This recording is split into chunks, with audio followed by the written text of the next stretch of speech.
उपचुनाव की हार जीत पर मायावती की पहली रिएक्शन।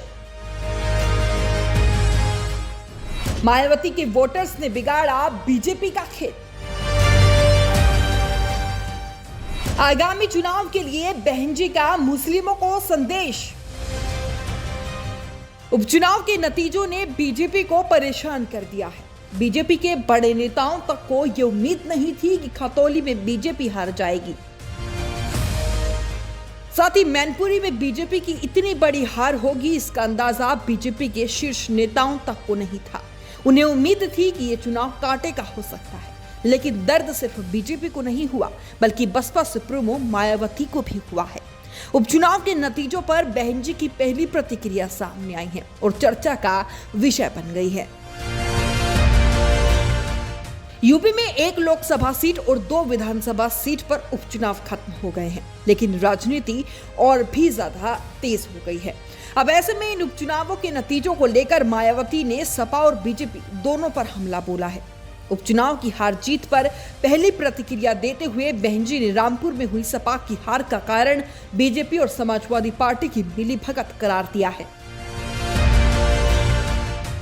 मायावती ने ट्वीट करते हुए लिखा कि यूपी के मैनपुरी लोकसभा उपचुनाव में सपा की हुई जीत, किंतु रामपुर विधानसभा उपचुनाव में श्री आजम खान की खास सीट पर योजनाबद्ध कम वोटिंग करवाकर सपा की पहली बार हुई हार पर यह चर्चा काफी गर्म है कि कहीं ये सब सपा और भाजपा की अंदरूनी मिलीभगत का ही परिणाम तो नहीं। वहीं इसी दौरान मायावती ने मुस्लिमों को भी संदेश देने का काम किया और खतौली उपचुनाव को लेकर भी बड़ी बात कही। ट्वीट करते हुए मायावती ने लिखा कि इस बारे में खासकर मुस्लिम समाज को काफी चिंतन करने और समझने की भी जरूरत है, ताकि आगे होने वाले उपचुनावों में धोखा खाने से बचा जा सके। खतौली विधानसभा की सीट पर भाजपा की हुई हार को लेकर वहां काफी संदेह बना हुआ है, ये भी सोचने की बात है। बता दें कि खतौली में जयंत चौधरी की पार्टी ने मदन भैया को चुनावी मैदान में उतारा था, जिन्होंने एक बड़ी जीत हासिल की और भाजपा की राजकुमारी सैनी को हरा दिया। वहीं इस पूरे कार्यकाल में आरएलडी के साथ भीम आर्मी चीफ चंद्रशेखर आजाद ने भी भरपूर साथ दिया, जिसके चर्चे भी हर किसी की जबान पर है। अब सवाल उठ रहे हैं कि क्या मायावती को चंद्रशेखर से कोई खतरा सता रहा है। अब गौर करने वाली बात यह है कि निकाय चुनाव पास है और बसपा की रणनीति आगे की तैयारी करने में है। स्थानीय निकाय चुनाव को लेकर बसपा ने अपनी तैयारी करना शुरू कर दिया है। ऐसे में मायावती ने एक बार फिर यहां के मुस्लिम मतदाताओं को संदेश देने की कोशिश की है। अब देखना होगा कि मायावती का संदेश किस तरीके से पहुंच पाता है और पहुंचता है तो कितना पहुंचेगा, क्योंकि मायावती के ट्वीट के बाद वो ट्रोल भी होती हुई नजर आ रही हैं। उनके एक ट्वीट पर एक यूजर ने तो रिट्वीट करते हुए लिखा कि तो क्या दलित भाजपा को वोट दे।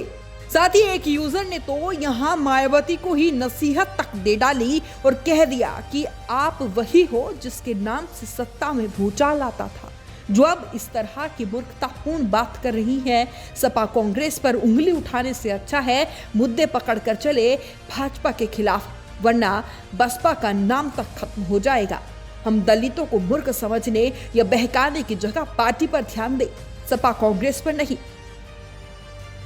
बता दें कि उपचुनाव में कांग्रेस बसपा ने कोई भी उम्मीदवार मैदान में नहीं उतारा था, लेकिन अब बसपा निकाय चुनाव और 24 की तैयारी में जुट गई है और फिर से माहौल बनाने की कोशिशों में जुटी है।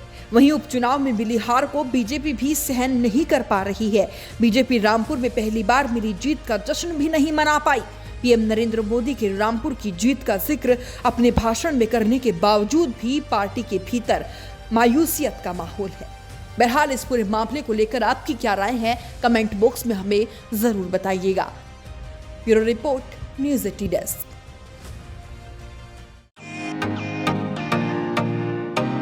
फेसबुक और यूट्यूब के बाद अब आपका पसंदीदा चैनल न्यूज़ 18 डेली हंट पर भी फॉलो करें।